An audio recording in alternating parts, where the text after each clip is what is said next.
And welcome back to Pittsburgh Today Live. This morning we are in the kitchen with John Valese. Valise. And Chef Mark of Yes We Cater, and this is the morning that you wish this was like scratch and sniff television. They have some great tips for us today, just in time for the holidays. Not only are they going to show us how to properly carve the turkey, which I need help with, they're also going to teach us how to make pan gravy sans the lumps. Correct. It's important. No Yeah, a lot lumps. of us make the lumps in there, yeah. It does smell good in here. It does. Oh, this is great, and this thing just continues to simmer here. Well, all I right. think we all agree that the furnace has been on at least once. Yes. It is fall. Yes. So when it's fall in Pittsburgh, we think of two things: Thanksgiving and football. Absolutely. And they go hand in hand, by the way, because you know there are a bunch of games on Thanksgiving Day. Okay, they gave me a little trick here, guys. You infuse this with honey? Honey and bourbon. Nice. So you have to be careful how much of it you eat, actually. Well, it burns off, doesn't it? Yes, it does. Very good. Look at And this thing. Tonight in the South Side at J. Verno Studio, we're going to be preparing a Thomas Jefferson Thanksgiving with the honey bourbon infused roasted turkey with an oyster and cornbread stuffing. Now, we don't have a lot of time to get into that today, but Mark is going to show you how to properly carve a turkey and where in your home to do it. Well, I think we Take might it to all the garage. There's less mess out there. Yeah, there is a trick to it.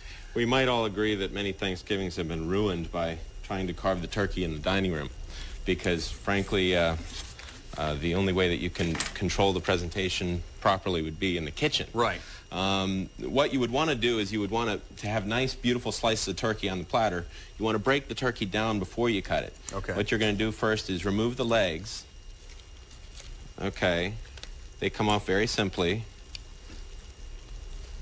Basically, just cut between the breast and the leg, and just separate the leg out. You just basically all you're doing is and then you can actually return it to the stock if you'd like. Great. Some people actually eat that whole thing, Keith. I'll have a leg, please. Yeah, save me one for after the show. Okay. Now the breast again, what you would want to do is you would want to remove the entire breast neatly, simply by cutting between Look the at breast this. and breastbone. It's perfectly. It helps that it's perfectly cooked too. Well, this being infused with honey and bourbon makes it incredibly moist. Okay. And the flavor is actually injected throughout. So what you end up with is really amazing. Okay, basically all I did was cut down an entire side, right, cutting right through the wing tip. Okay, now what I'm going to do, I'm going to set this aside for a second, and I'm going to slice this down for the platter. See how it slices so much more neatly and so beautifully. I will remember this. A lot of people like to use those electric knives. They tear the meat apart.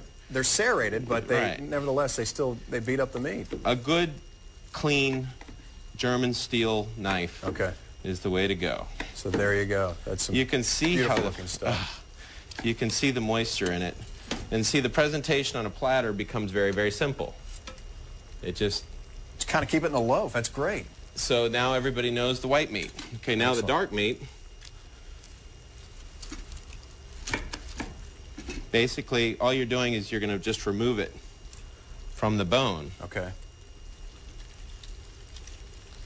You just take the bone right out. I think a lot of people are afraid to get their hands all. Oh, you have to. And that's another reason why I wear gloves, and that's another reason it should be done in the kitchen. That's correct. As you're cutting this up, let's talk about next week's class. Weekend. Yeah, next month, November 20th, we're going to be doing a tailgate theme in celebration of football season and the Steelers' big win, 45-7. That was nice to see, wasn't it? Very good. So we're going to be doing a tailgate show. We're actually going to pull a pickup into the studio and perform the tailgating show from the back of the pickup. Oh, I hope I'm filling in on that day. All right, let's do the anti-lump gravy if we can. Basically, what I've done is I've simmered the bones right in the pan with some liquid. And this is the neck? And basically, yes, that's the neck. Okay. And what I'm doing is I'm taking my culinary ineptitude. I'm taking the excess moisture off, but I want to leave some fat in the bottom of the pan. If you just gently pour off the excess moisture, the fat remains. Okay. And basically all you're doing is bringing together the fat with a small amount of flour.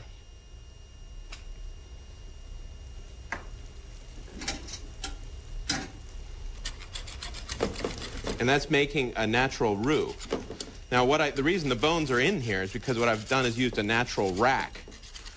That's rather than using a metal rack in the pan, what I've used is the bones as the rack. Now, once that starts to come together, and what I'm doing is I'm browning some of the liquid right in the pan. Now, you see it's a little bit lumpy now, but that's going to be fine. That's the reason why. What I want is all this good little stuff to cook into it. Now all the meat little particles are in there. Right. Now what I'm going to do is I'm going to add, make sure it's simmering, make sure your stock is not simmering. Okay. If you have both hot stock and a hot roux, you'll have lumps. Okay, so let's just gently pour that in. It's good to know where the lumps come from, Keith. You know, well, it is. That way you don't have them. Right. Okay, and now... If you know why it happens, you're less likely to make a lumpy gravy. There you go.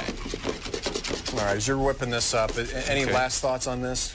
Well, basically, the more you brown it in the pan, the bones, you can add a combination of onion, celery, and carrots to caramelize them in the onion in the sauce more to give you a darker, browner gravy. Right. But actually, for this particular gravy, I want the flavor of the honey and the bourbon to come out. Very good. So that's why I'm making it light. Gentlemen, thanks for being here. Good. It was incredibly educational for me. So don't forget, you can learn more from Chef Mark just by calling this number here, 412-373-9322. And also, you can make your reservations for their monthly cooking classes. There's still a few spaces available for today's Thomas Jefferson Thanksgiving class. And then, of course, don't forget about next week's class. Next month, isn't it? Next month. The Tailgate Party Show. That's guaranteed to be a lot of fun, no doubt about that. The classes are held at the J. Verno Studios over there on the south side. We'll be right back.